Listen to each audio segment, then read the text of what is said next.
ci biir diggante boobu ñu protéger suñuy doom protéger suñuy màgget léegi nag yeneen secteurs yi peut-être. non mais bu li ngay wax nii dafa am ci quartier yu mu mën a ne. les enfants restaient à la maison.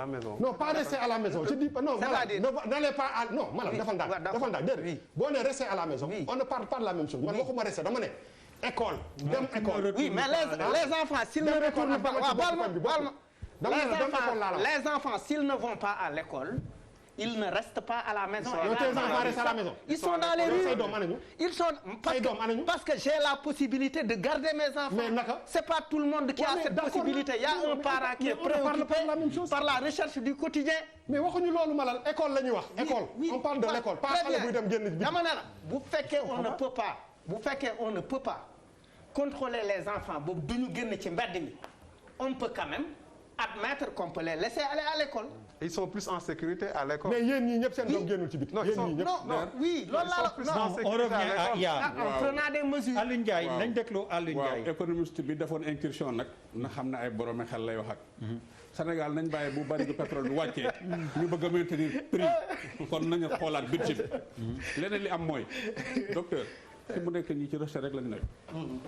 mënuñu tirer benn conclusion li ñu wax léegi ci flore bi. gaa yaa ngi def ay recherche di xool mais de manière hâtive wala à partir d'une seule situation kenn mënul tirer benn règle mais nag recherche action la ñu nekk.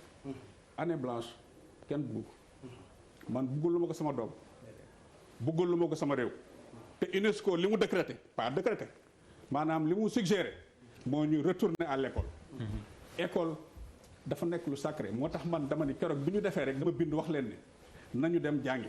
wala ñu xool yan stratégie la ñu def pour nit ñi jàngi parce que le document INE bi nga xam ne dañu ko def avec le système des Nations Unies dañ ne même su dee guerre dafa am des réfugiés am des pandémies nañu xool ban stratégie la ñu def. da ngay dégg Decroix mu ne la en Allemagne bi mu amee la deuxième guerre mondiale dañu bunkériser wu demoon ci suuf doon jàngal xale yi. mais kii nag. dañuy ragal jegante ak ay nit kon problème la. professeur c'est vrai que vous êtes volontariste bëgg nga jàngale comme jàngale yëpp jàngalekat yëpp. jàngalekat yi dañu généreux te éducation nee naa la droit la waaye dafa am lu nekk ci kaw foofu laa koy rejoindre. survie d'abord il faut qu'on sécurise notre capital humain. kon nañu reconsidérer waat un peu cette position. maintenant jàngat bi ñuy def. ci Covid 19 bi mooy. su doon ne Afrique la commencé problème dina am. Ebola bu daan am ñu ne ñun ay SOAS lan moo tax muy am fii mais Covid rek. moo commencé ca tubaab bi muy le Zongo la Chine te am na ku ne bés bu Chine yeewoo fii le monde va trembler. jógee Chine jaar fan Italie France Espagne soog a ñëw Afrique.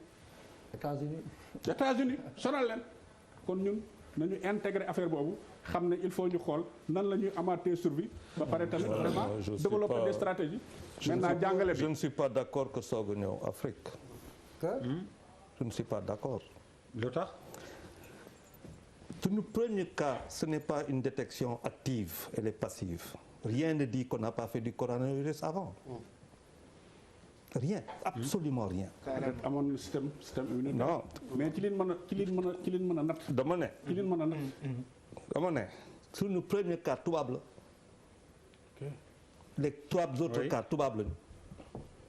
le seul cas sénégalais bu commencé moom moo indi lépp. parce que les habitudes yi bokkul. attitude yi bokkul. réflexe yi bokkul. tubaab bi bu mu amee jëlul taxi jëlul oto dafa woo SOS médecin isolé wu moom boppam. le cas zéro beru. ñooñu ñëw xool ko def test woote ministère de la santé ne leen on a le premier cas. c'est passif. les trois autres cas sont passifs.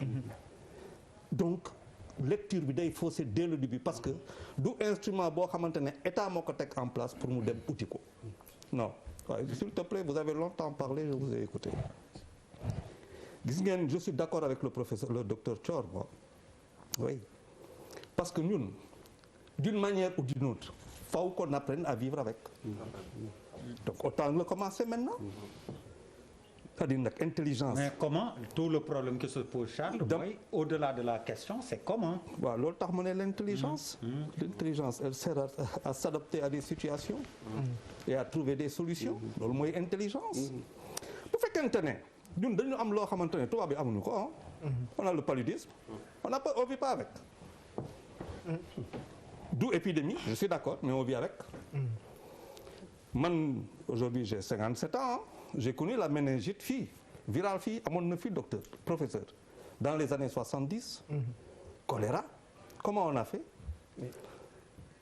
ñun dañu xam yooyu xam nga pour man tey il faut que ñu apporter ay solutions et solution lu ma si gën a metti fii damay dëgg stratégie mais du ma gis stratégie damay dëgg solution wante gisuma solution dañu ne feebar bi xam nga sànq dañu ne au début feebar bi dañu ne xamuñu ko ñu ne kenn du joxe antibiotique et pourtant il y a une surinfection bactérienne waaw pourquoi doo joxe antibiotique pourquoi grippe ngay jox antibiotique bi doo jox antibiotique tubaab bi dañu planté wu totalement bu ñu def ni ñoom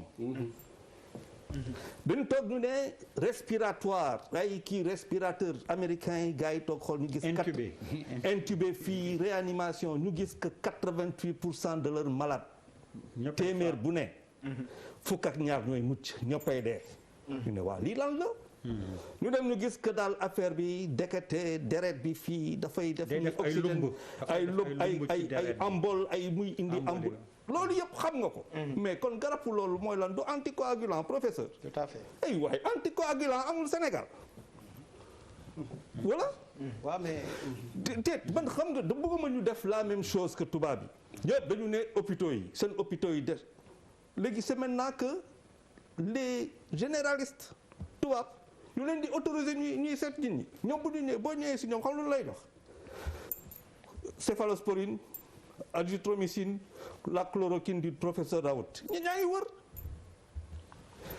dañ def erreur dama la ne il faut bien man sama gis-gis au début dafa évoluer maa ngi si prospective moi je suis dans la prospective pare naa si wax yu sey parce que lu la koy wan mooy que affaire bi dafa am rek ñu ne ordre nouveau ñu ne ordre mondial nouvel ordre mondial pile FMI taxaw fële Banque mondiale taxaw fii gars yi na xaalis baa ngi ni gars yi pays ne nii j'imprime 3000 milliards de dollars kii ne j'imprime 1750 ça veut dire on sait ñun africains yi nag ñu ne président ne on élimine la dette mais le problème si biir mooy la santé on l'a pas réglé yaa ngi wax lépp mais réglé wuloo santé yaa ngi wax école mais réglé wuloo santé mais balaa nga ne fëx mais y a une démarche scientifique quand même avant nga dem si côté boobu mais nga commencer par régler le plus important mooy la santé kan mooy jàngite amoo santé donc pour man tey il faut qu'on vive avec le Covid par contre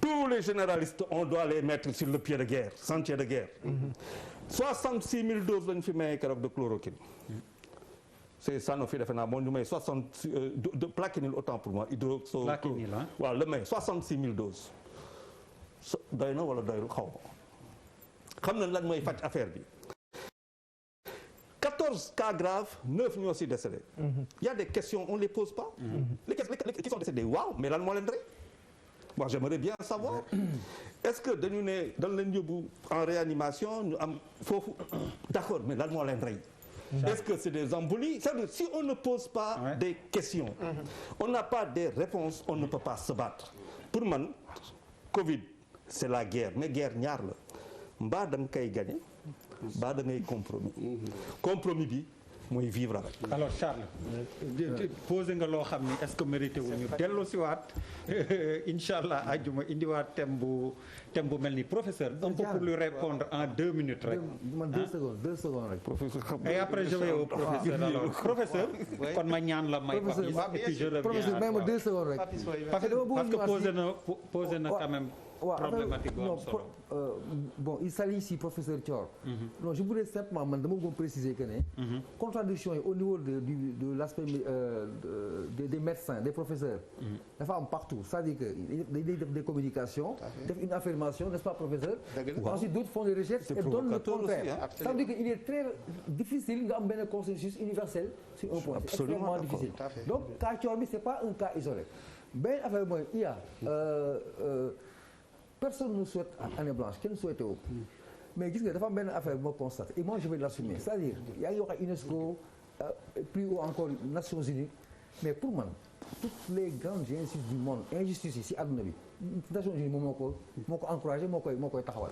c'est vrai ce sont les Nations Unies ñoo yàq àdduna bi en fait parce que ñoo am puissance bi dafa am ñuy déggal kumba am ndey kumba amul ndey. depuis la SDN ça moi j'en suis convaincu. En sorte que aujourd'hui nouvel ordre mondial boobu nga wax Charles c'est exactement ça. ça veut dire que on prend notre destin en main. ñu xool dañu moo adapté par rapport à nos enfants suñu relance économique suñu maîtrise de la santé. qu'on ne prête pas attention à ces gens-là parce que tey ñu ëpp problème. quand il y a eu l'histoire de l'OMS. Trump la wax.